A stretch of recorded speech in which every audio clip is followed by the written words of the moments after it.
So it's at Alisyn Camerata. Very Oh, simple. good branding. Yep, yep. Branding. And I did that. I mean, I did that intentionally because the Substack gurus who help us with our launch basically said that, because I want to talk about so many different things and I'm not in any one particular lane or any one particular brand, just do Allison Camerata. And so that has worked so well. I really, it's funny, Chris. There's so many things that are so different and in some ways super liberating after having been in broadcast journalism, conventional broadcast journalism for so long. And one of them is I was always looking for the angle. When we worked at CNN, for every story that I did, for every segment, what's the angle that I want to highlight? Because Totally. 3.5 minutes, 4 minutes, so that's zero in. And so I was doing that when I first, what I thought I would be doing that when I joined Substack. What's my angle? And the fact is that, we're all kind of multidimensional and we can talk about lots of different angles. Yes.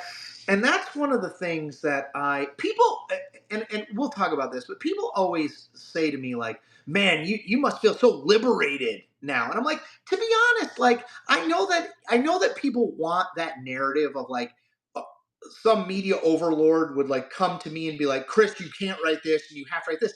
But like that never happened to me. Like I worked at the Washington Post. Marty Barron never said anything. Jeff Zucker, if anything, he'd be like, here are 100 things I'm interested in. He'd never be like, write this one thing.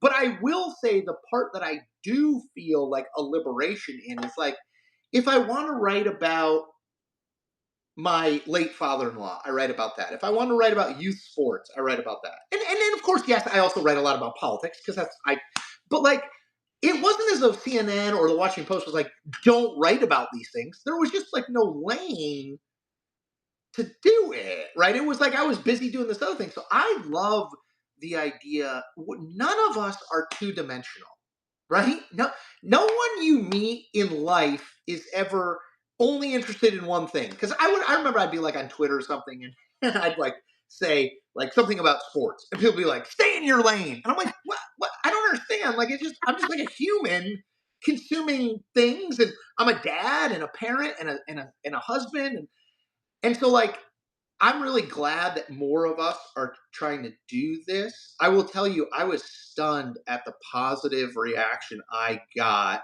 when I first started writing.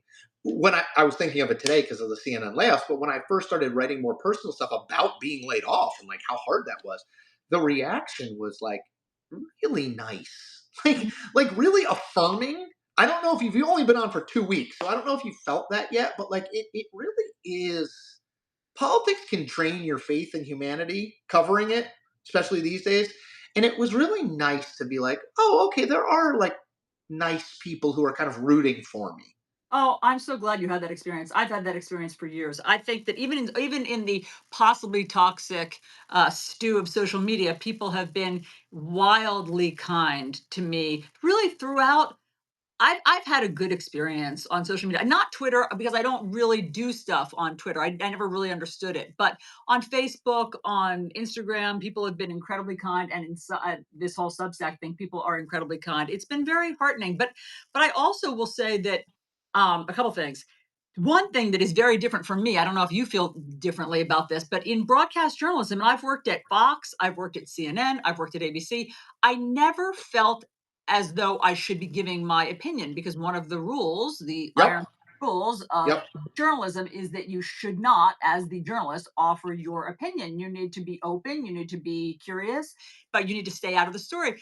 And so mine would, seep in, but I was always conscious of don't give your opinion, don't give your opinion, don't give your opinion. And I started to feel that was a little less satisfying lately. Having to just be tabula rasa at Yep. all times because I don't think that this moment calls for pure neutrality. I think we're in a dangerous moment.